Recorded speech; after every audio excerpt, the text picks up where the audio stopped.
Let's talk about glazing our flower bowls and our butterfly bowls. So you have a bunch of student examples in front of you right now.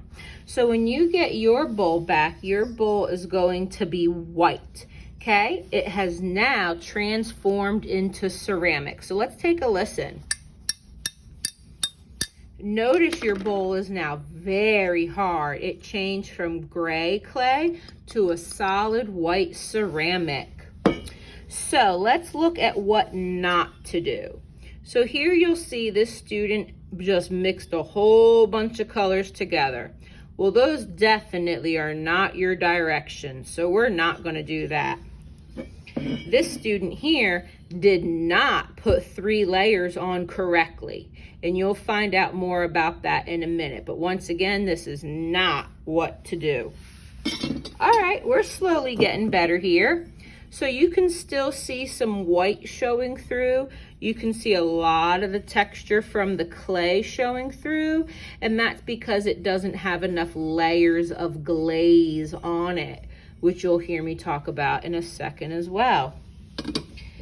Now these are both pretty good, okay? They have 3 layers of glaze. The colors are nice and bright, but we do have some bald spots. So where you see some white showing through, that's where the glaze didn't quite get. And same here, this one's very good. We do have a few bald spots where the glaze didn't get. So let's talk about the right way to glaze. Wow, that's beautiful. So this has been done very well. All the flower petals have been glazed 3 times and the center.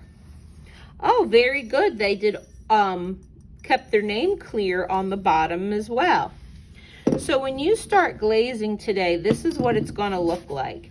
It is not going to be colorful and shiny today. Remember how I told you, art clay is nothing like Play-Doh. So what we have to do is we have to apply layers or coats of glaze. So for example, I want you to think about your pot. It's naked. It is cold. It needs layers on it. So we're going to use our glaze and we're going to paint on 1 layer at a time. Okay, so this is layer 1. So I'm just painting it on.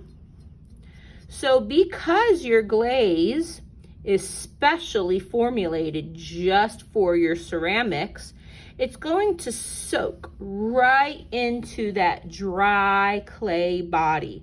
So your first layer, you only have to wait about 30 seconds for it to dry. So you're going to count to 30 in your head, and you'll notice it dries super fast because the clay's thirsty, it's cold, and it's soaking it right up. So my second layer, I'm putting right on top. Same thing, we're gonna wait for 30 seconds. The second layer will take a little bit longer to dry, but not too much longer. Then you apply your final 3rd layer or your 3rd coat of glaze. Now this last layer will take the longest to dry. So if it dries super fast, you know you don't have enough glaze on there. If it dries slow, then you know you did it right. So the glaze comes in a bottle like this. It's about $20 a bottle, so we do need to be mindful with it. So just like this is orange right there, that doesn't look like orange. Well, remember, when it comes out of the kiln, it will change and these 2 colors will become the same. This orange will look like this orange when it is done.